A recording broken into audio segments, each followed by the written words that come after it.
नमस्कार, आप देख रहे हैं SR2। मैं देवेंद्र सिंह लड्डू इस वक्त सिटी एसपी पूर्वी के कार्यालय परिसर में है।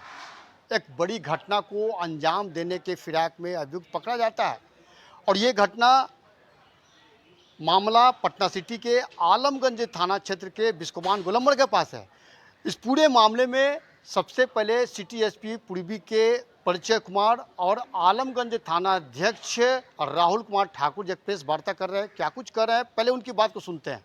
चाहूँगा कि अपराध और अपराधियों के खिलाफ पटना और बिहार पुलिस लगातार अभियान चला रही है। इसी अभियान के अंतर्गत कल एक अपराध कर्मी को भारी मात्रा में हथियारों के साथ पकड़ा गया है। अपराध कर्मी का नाम है मोहम्मद शाहिद और इसके पास से 4 पिस्टल, 30 जिंदा कारतूस, 8 मैगजीन और एक मोबाइल फ़ोन बरामद हुआ है।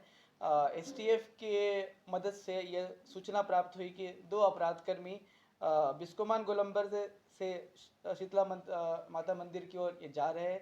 सूचना का सत्यापन करने उपरांत वहां पे पुलिस का जाल बिछाया गया।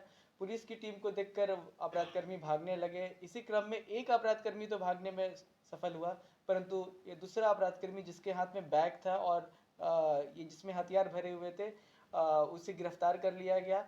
और पूछताछ में यह पता चला है कि इन हथियारों का इस्तेमाल कलकत्ता में कोई बड़ी घटना करने के लिए होने वाला था। पूछताछ के क्रम में और भी व्यक्तियों के नाम सामने आए हैं, जिसकी गिरफ्तारी के लिए हम लगातार छापेमारी कर रहे हैं और प्रयासरत हैं। सर हथियार पहुंचाना था क्या लोगों को? जी हाँ। ये निशु खान कौन है जिस जुड़ा हुआ है ये? जी, इसमें जो व्यक्ति गिरफ्तार हुआ है उसका नाम मोहम्मद शाहिद है। जैसा कि आपने बताया निशु खान, तो पूछताछ में जो बहुत सारे व्यक्तियों के नाम आए उसमें से एक व्यक्ति का नाम ये भी है निशु खान, जो ये पूर्व में भी आर्म्स एक्ट के मामले में कई बार जेल जा चुका है। कलकत्ता में ये लोग खुद जाकर क्राइम करते हैं या हथियार सप्लाई करते हैं? जी, ये कलकत्ता में ये किसी व्यक्ति को ये हथियार प्रोवाइड करने की बात थी। वहाँ पे उसके बाद कोई आपराधिक घटना ये करने वाले थे। ये इनसे ये पूछताछ में निकल के आया। ये हथियार तस्कर है क्या सर? सॉरी, ये हथियार तस्कर है क्या? जी हाँ, ये स्पष्ट रूप से है कि जब ये 4 पिस्टल बरामद हुए हैं और 8 मैगजीन बरामद हुए हैं, तो ये हथियार तस्करी का मामला है। सर ये निशु खान वही निशु खान है जो चंदन मिश्रा हत्याकांड में अभी जेल में है, वो कलकत्ता में गिरफ्तार हुआ था। इस बारे में किसी प्रकार का कंफर्मेशन अभी मैंने आपको ये निशु खान कौन है जिसके बारे में आप ये कहाँ का है, क्या है ये? जी, मैंने सिर्फ ये बताया है कि इनसे पूछताछ में बहुत सारे व्यक्तियों के नाम आए और आपके द्वारा ही एक नाम बताया गया निशु खान, तो मैं बस कंफर्म कर रहा हूँ कि ये बहुत सारे व्यक्तियों में एक नाम निशु खान भी है। इसके बारे में और ज़्यादा डिटेल अभी इस स्टेज पे हम नहीं प्रोवाइड कर सकते। कोलकाता कैसे जाते हैं? ट्रेन से जाते, बस से जाते? कोलकाता ये अपनी गाड़ी से भी जा सकते थे, ट्रेन से भी जा सकते थे। जो व्यक्ति गिरफ्तार हुआ है इसने इस बारे में अभी तक बताया नहीं है कि ये कैसे जाने वाला था, बट इसने यह कंफर्म किया है कि ये सारे हथियार कलकत्ता ले जाने वाले थे और कलकत्ता में ही कोई बड़ी घटना करने की इनकी प्लानिंग थी। डील कैसे होता था सर इन लोगों की? डील एज इन हथियार बेचने खरीदी, तो यह डील मेनली ये एक दूसरे से पर्सन टू पर्सन कांटेक्ट से ही ये डील होता था। और हथियार तस्कर जितने भी है पटना में या पटना के आसपास, उन सभी के खिलाफ पटना पुलिस लगातार कार्रवाई कर रही है। और हथियार की जितनी बरामदगी हुई है पिछले 1 महीने में, उससे भी आप अंदाज़ा लगा सकते हैं कि पुलिस कितनी एक्टिवली काम कर रही है। और इनका डील मोस्टली बैंक वगैरह के माध्यम से तो नहीं होता है, कैश में ही ट्रांजेक्शन होता है जितने भी होते हैं। और हथियार का रेट भी इन्होंने यही बताया है कि जो ये पिस्टल है करीब 25 से 28 हज़ार में। परंतु यह इस पूरे ग्रुप में काफ़ी निचले स्तर का अपराधी आप बोल सकते हैं। इसके ऊपर और भी लोग हैं। ये पूरी तरीके से संगठित अपराध का मामला है और हमने इसमें संगठित अपराध का जो बीएनएस का सेक्शन 111 है, उसका समावेश भी इस मामले में किया गया। इसका मुख्य सरगना का नाम पता है? इसने बहुत सारे नाम बताए हैं, वो सभी नामों पे अभी हम काम कर रहे हैं और उसके बाद ही कुछ जब क्लैरिटी आएगी तब आपको हम ब्रीफ करेंगे। हथियार कहाँ से तस्करी करते थे, कहाँ से ये हथियार लाए थे? जी, हथियार के स्रोत के बारे में भी इन्होंने बताया है, बट चूंकि अभी सिर्फ एक गिरफ्तारी हुई है तो बहुत ज़्यादा डिटेल अभी आपके साथ हम शेयर नहीं कर पाएंगे। कितना बड़ा नेटवर्क है सर लग रहा है? इसमें काफ़ी सारे व्यक्तियों के नाम निकल के आए, 4 से 5 व्यक्तियों के नाम निकल के आए। अगर उनकी गिरफ्तारी के बाद शायद और कुछ नाम निकल कर आए, तो यह बड़ा नेटवर्क भी हो सकता है, बट अभी सब इन्वेस्टिगेशन चालू है। इन्वेस्टिगेशन पूरी होने के बाद ही आपको हम स्पष्ट रूप से सब कुछ बता पाएंगे। पूछताछ में बताइए अभी तक कितने हथियार सप्लाई कर चुके हैं ये? जी, इसका बोलना है कि यह बहुत दिनों से इसमें नहीं है और जो अन्य अपराध कर्मी है उनके बहकावे में आके ये काम कर रहा था।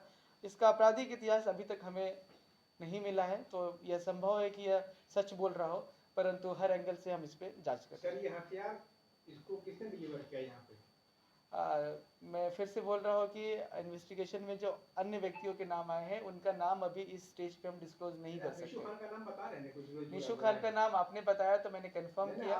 हमने बताया नहीं, ये एसटीएफ ऑलरेडी डाले हुए, एसटीएफ जी, जरूर। डाले हुए हैं, देखिए आप। निशु खान का नाम जो आया है, निशु खान भी इनके गिरोह का एक अपराध कर्मी है और उसकी गिरफ्तारी के बाद मामला और ज़्यादा क्लियर होगा कि हथियार कहाँ से आते थे और हथियार कहाँ हथियार की सप्लाई होती थी। निशु भी जेल में बंद है। निशु जेल में। इस बारे में अभी वही निशु कंफर्मेशन है, कंफर्म हो लीजिए। इस बारे में कंफर्मेशन अभी मैं आपको प्रोवाइड नहीं कर सकता हूँ, क्योंकि अभी ये इन्वेस्टिगेशन अंतर्गत है और मैंने निशु खान का नाम आपको बताया भी नहीं है। आपने बताया तो मैंने ये सर पहुंचाने का काम क्या करता था ये युवक? क्या जी ये इसका रोल मेनली हथियार पहुंचाने का था। या जी इसने इसके पास से कुछ खास पैसे बरामद हुए ही नहीं है और इसने कुछ ऐसा कुछ बताया भी नहीं कि इसे कुछ पैसे मिलने वाले थे, परंतु ये काम कोई बिना पैसे के तो करने वाला था नहीं। तो यह स्पष्ट है कि ये पूरे नेटवर्क में काफ़ी ये निचले स्तर का अपराध कर्मी है और इसे कोई बहुत ज़्यादा पैसे नहीं मिलने वाले थे। इसका काम मेनली हथियार को कलकत्ता पहुंचाना था या फिर अन्य किसी व्यक्ति को देना था जो कलकत्ता हथियार लेके जाता, उसके बाद अपराध की घटना होती।